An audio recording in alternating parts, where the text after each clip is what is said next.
Welcome back to another video, guys. So I recorded like a 20 minutes video. I'm not gonna lie, the shit didn't even record. I just realized I didn't press record the whole time. I was just talking to myself, just watching it like a regular ass video. Yeah. So right now we're gonna watch. We're reacting to 6 most disturbing forest encounters caught on camera. Ooh. Like, you feel me?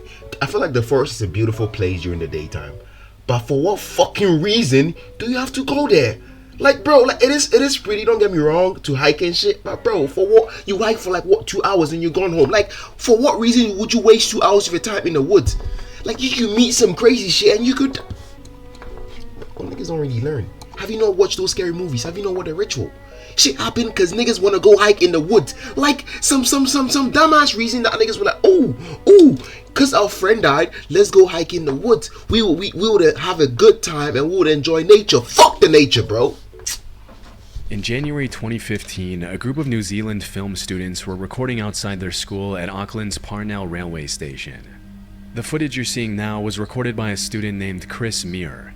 For a few minutes, Chris and his friends were messing around and having fun as they filmed. But that's when the group spotted a man and a woman wearing creepy white masks hiding in the tall grass next to the station and staring ominously at the camera. Beautiful, beautiful. You know what's funny? You know what's funny? These niggas kept recording. You feel me? You see 2 niggas, right, wearing white masks in the woods. It's empty, almost dark, and you're like, wow, let me get more footage, cause I want to show the world. See how stupid niggas can be? Nigga, bro, on me, I'm gassing the fuck out of there, bro. I swear to God. Niggas, this in Netherlands, white people. No, I'm just this obvious as shit. Like, white people are the only niggas who wanna figure out the mystery. Scooby Doo. Let's solve the mystery. Shut the oh my shit. I'm about to crash out.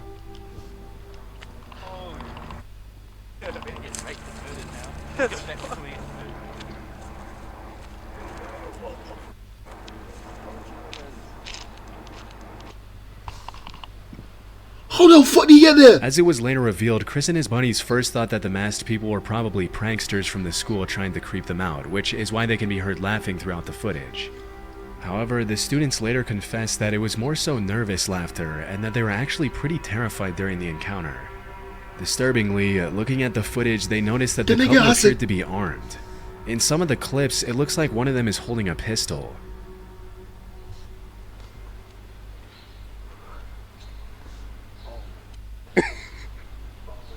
And why the fuck are you standing there? Why the fuck are you standing there? You see a nigga with a blicky pulling up to you. You like, let me record. Oh my god, this is about to make me crash out. Oh my god, I'm about to crash out. Oh. Where's the other one? Where's the other one? Where's the other one? I don't see him. As soon as the suspects got a little too close for comfort, the group ran back to the main road, after which they reportedly saw a police chopper approaching the area of the incident. It's not entirely clear who called the cops that day, but based on my research, this wasn't the first time the couple had harassed the public with their creepy masks and weapons.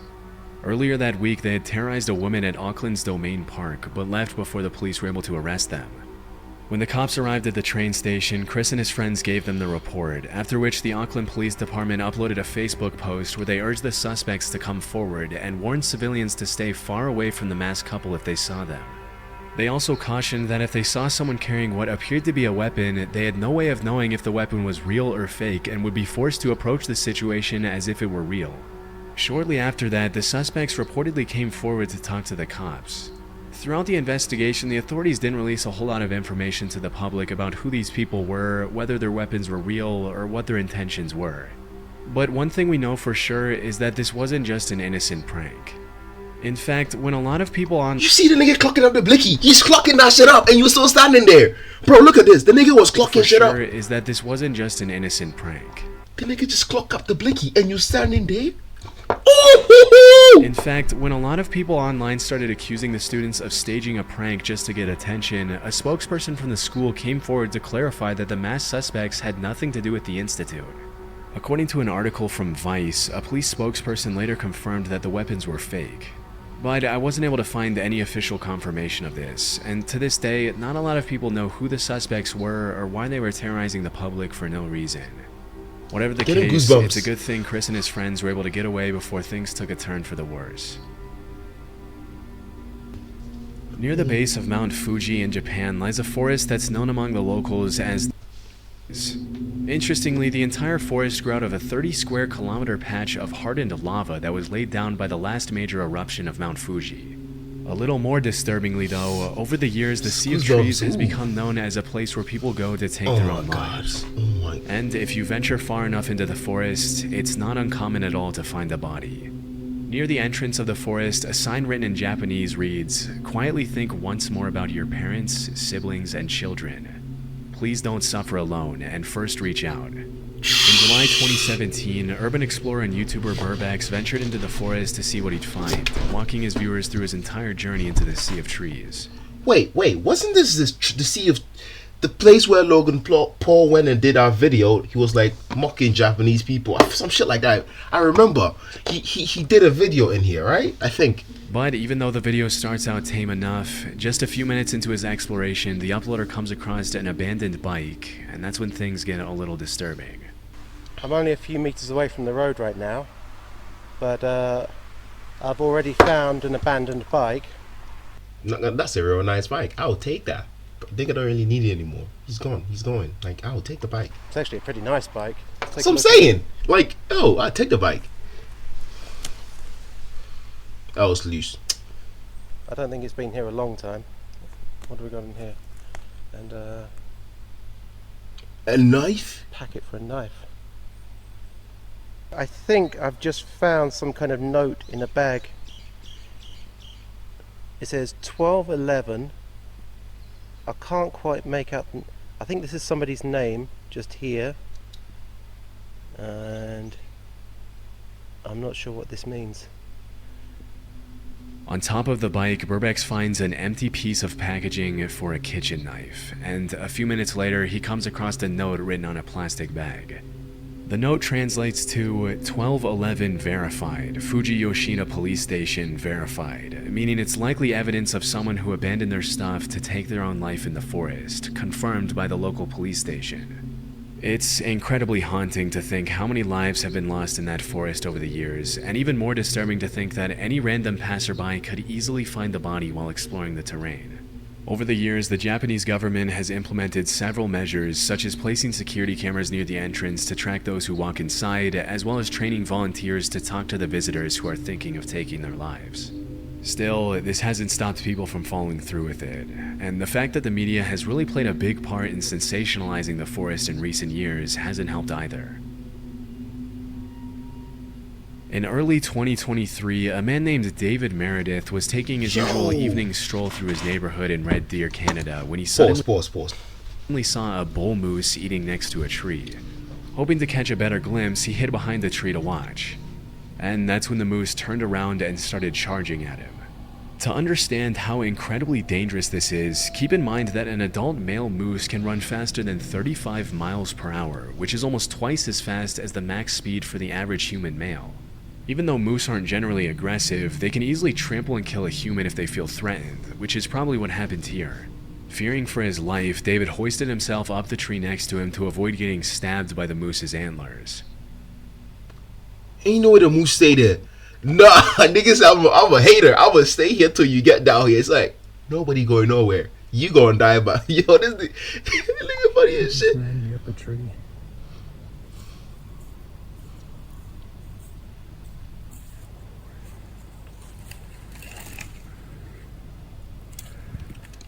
Look, survival methods. If you see an animal trying to kill you, make loud sounds, bro. Like, you feel me? You should have yelled or something.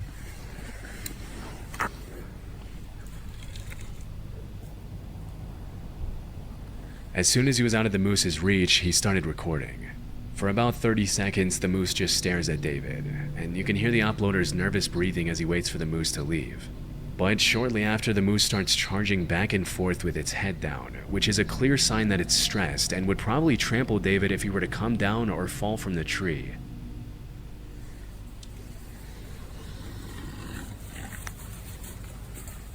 Yo!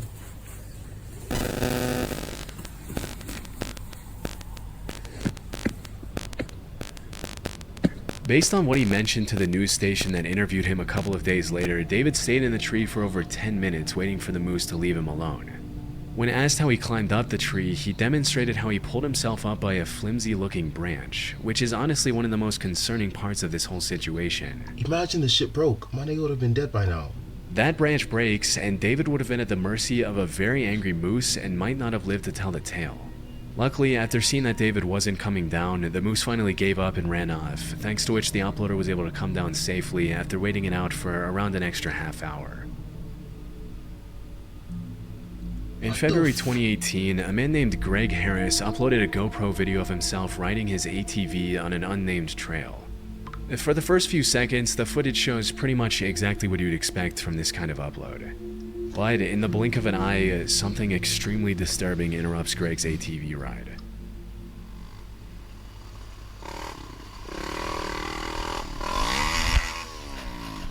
Is that bear?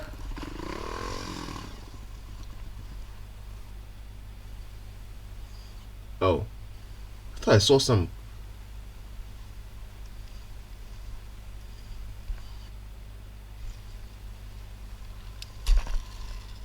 If you didn't catch it, someone had set up a metal wire between the two trees, which got caught in the uploader's helmet and forced him to stop.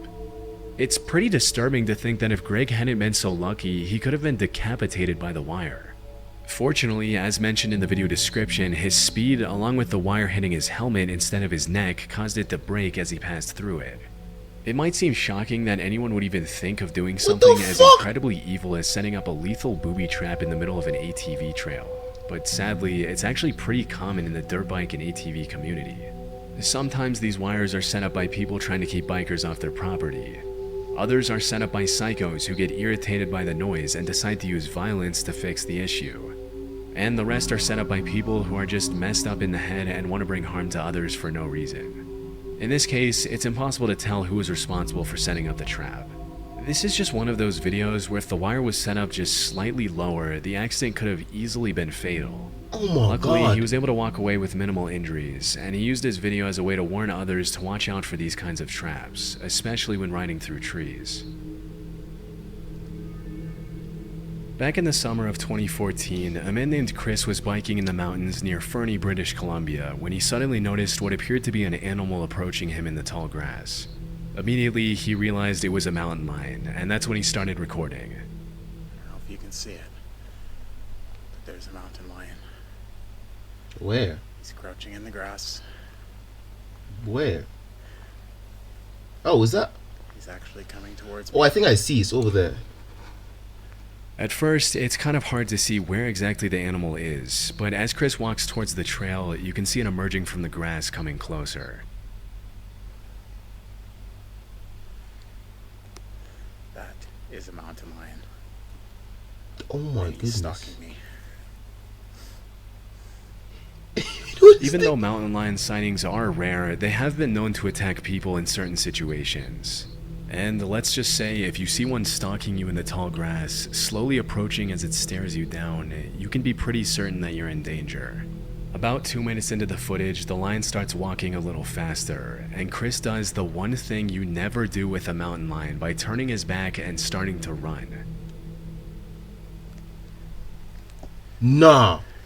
Nah. This shit getting confident.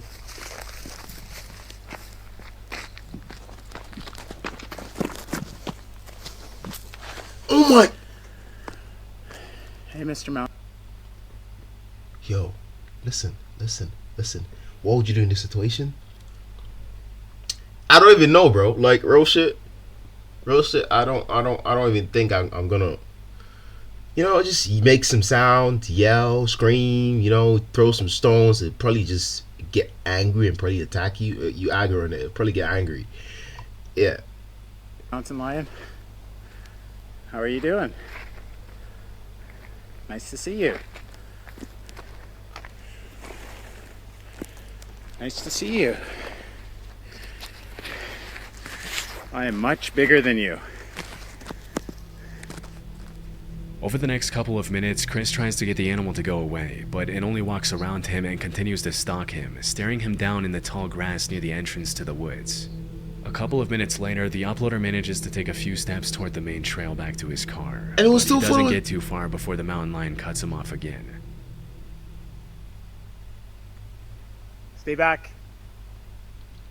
Nigga said, hell no. It was like, who you talking to? Like, I own the woods. You see, this is one of the reasons why would you go hiking? Real shit.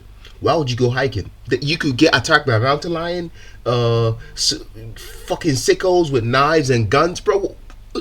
Yo, just like stay in the crib, bro. Like, I get it, you trying to be like on some nature time, but like stay in the crib, my nigga. Why you trying to go out and put yourself in harm's way, bro? Just, my nigga, it's not really that deep.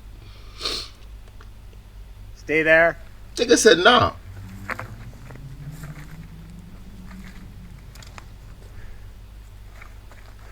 Oh yes. You gotta show dominance, my nigga. I'm not afraid of you. Fortunately, after a few moments of tension, the mountain lion turns around and disappears into the trees. Being in a position like that has to be downright terrifying, especially when you consider that the only reason the lion didn't attack was because it didn't want to.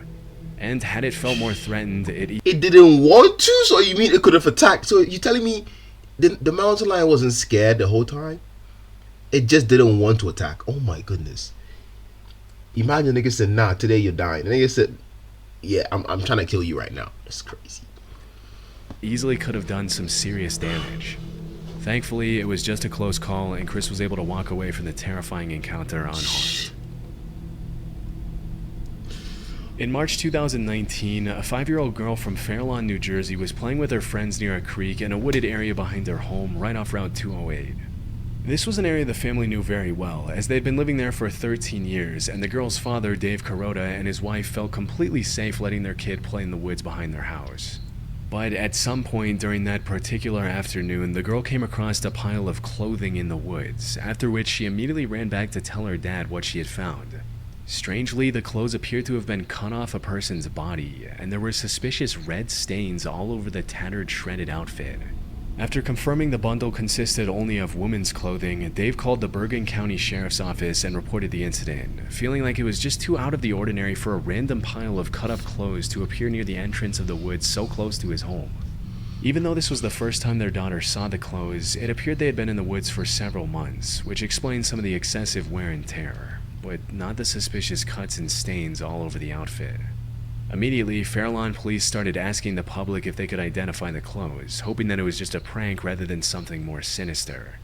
You fucking see this Unfortunately, and think it's a prank? Of course it's not a prank. My nigga, bro, someone just got murked over there and took the clothes off to hide the evidence. Nobody came forward, and until the clothes can be linked to some sort of crime or to a victim, they can't be accepted for testing by the police department. To this day, the cops from the Fairlawn Police Department haven't been able to match the clothing to anyone in particular.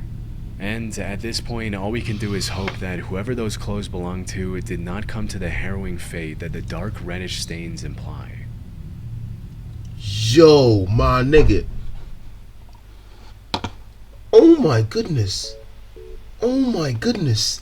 Another reason why you shouldn't go to, at least if you even do go like hiking or something in the woods, at least like be like 10 niggas. You feel me? And real shit, I just realized this. The creepy shit from the woods, they don't really attack like black people.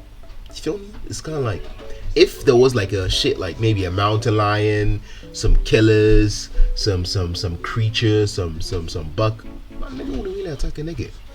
See, imagine you see me and you be like, oh my god, I'm gonna stab you, bro. I'm like, bro, let's be real. You have no aura. You feel me? You're losing your aura trying to stab me, bro. And the mountain lion, you ain't trying to eat me? Look at me, I'm black, bro. Just like bad chicken.